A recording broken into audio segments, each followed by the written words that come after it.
O Informativo da Educação Superior é uma publicação digital do Instituto de Pesquisas de Administração da Educação. Nessa edição nós vamos abordar os principais assuntos que foram objeto de normas no mês de maio de 2022. Esse informativo é dividido em dois blocos. Na primeira parte, as notícias específicas do ensino superior e na segunda parte, as informações mais globais sobre educação.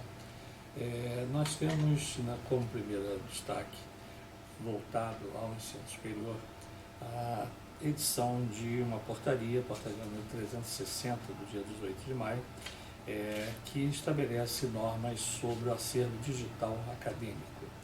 A conversão do acervo das instituições de educação superior pertencentes ao Sistema Federal de Ensino para o meio digital foi objeto de uma nova portaria que altera disposições contidas em outra norma legal.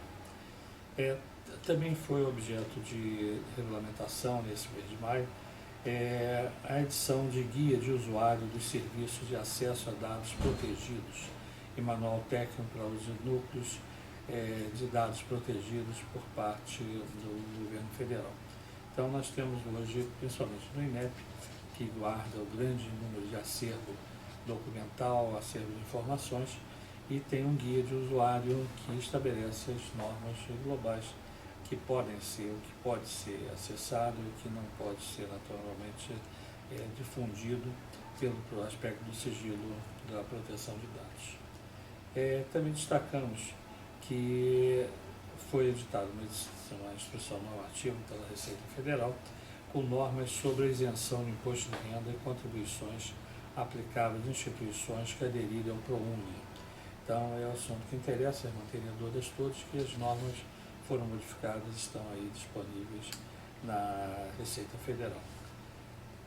Metas institucionais globais no INEP foi objeto também de uma portaria 94, de 23 de maio, que estabeleceu quais são as metas que o INEP deverá percorrer durante esse período.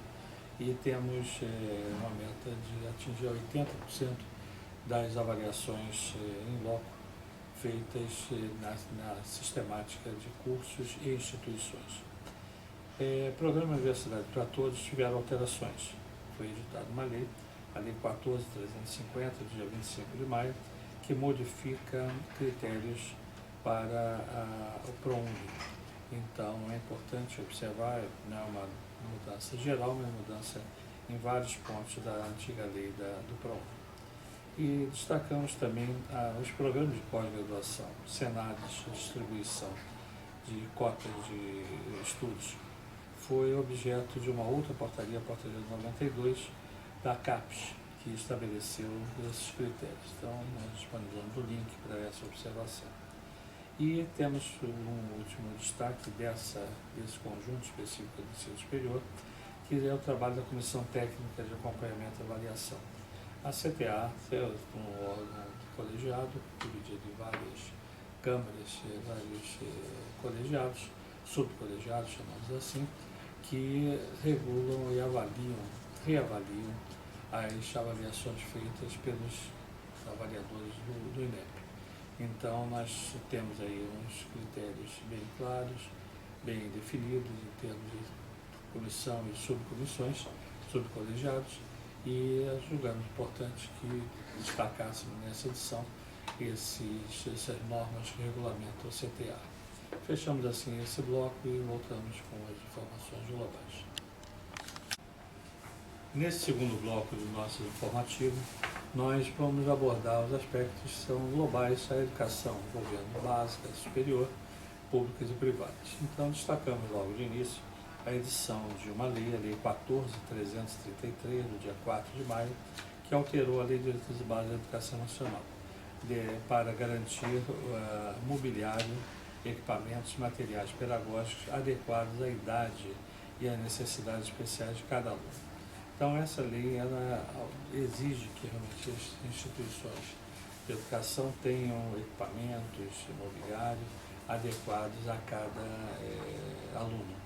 É uma disposição complexa, porque nós temos muitas escolas que não têm os equipamentos, não têm carteiras escolares para atender a todos, dessa disposição, mas foi estabelecida uma nova lei e terá que ser cumprida por parte de todas as instituições públicas e privadas. A arrecadação de recursos por meio de títulos de capitalização para as entidades beneficentes tem uma nova legislação. A Lei 14.332, do dia 4 de maio, permitiu que as instituições possam arrecadar recursos por meio de título de capitalização para as entidades beneficentes de assistência social. Não são todas as entidades, mas as que são entidades certificadas, e têm inclusive os SEBAs, certificados de entidade filantrópica, podem ter a arrecadação de recursos de acordo com as regras que foram estabelecidas nessa nova legislação. Cursos técnicos por instituições privadas de ensino superior passam a ser possíveis a partir desse mês. Os pleitos, a portaria 314 e o edital 48, ambos da Secretaria de Regulação, Secretaria de Educação Tecnológica e Profissional, estabelece os critérios para a criação de cursos técnicos por instituições de ensino superior.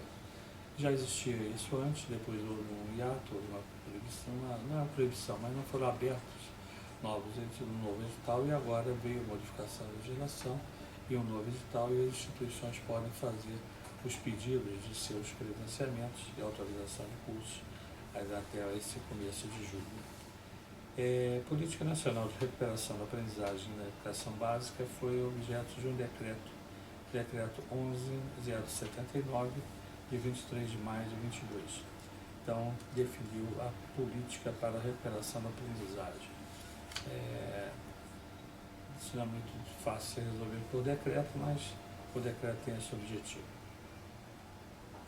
Foi editada também uma outra lei, a Lei 14.351, de 25 de maio, criando o programa Internet Brasil, um programa que será bastante relevante, porque prevê a oportunidade de recursos voltosos para as instituições de educação implantar a internet nas escolas. Então, a tecnologia fica com mais recursos aí nesse momento. A Comissão de Educação da Câmara dos Deputados, finalmente, depois de um longo período, definiu seus membros e iniciou suas ações. E aí temos realmente já esse fato está acontecendo, as sessões da Câmara de Educação, Câmara dos Deputados, Comissão de Educação, vem sendo realizadas audiências públicas e sessões com maior intensidade. Mas tem mais de 1.000 projetos de lei aguardando julgamento. Destacamos também que será realizado no final desse ano, em novembro, a Conferência Nacional de Educação. A conferência é precedida pelas conferências municipais, conferências estaduais, e a Conferência Nacional acontecerá em Brasília em novembro, com a participação de todos os segmentos da educação pública e privada, para debater principalmente o novo Plano Nacional de Educação e uma avaliação desses cenários educacionais. Será em novembro, depois do segundo turno, então torna-se mais fácil a participação de pessoas que estavam envolvidas em projetos políticos educacionais. E no âmbito do Conselho Nacional de Educação, nós tivemos a reunião plenária de maio, que foi realizada virtualmente, e alguns pareceres foram aprovados, mas não muito divulgados ainda. Mas foi realizado normalmente o processo virtual. Como destaque, houve a aprovação de uma resolução das diretrizes curriculares para formação profissional e de nível técnico. Então, isso foi objeto de uma resolução do Conselho Nacional de Educação, resolução número 1 do Conselho Pleno. E os pareceres das realizações, das votações que ocorreram em fevereiro, na primeira parte, foram mencionados, foram já disponibilizados, entretanto, os pareceres restantes de fevereiro, março, abril, maio, ainda não foram disponibilizados. Então, essas são as notícias que fechamos com isso, os nossos informativos.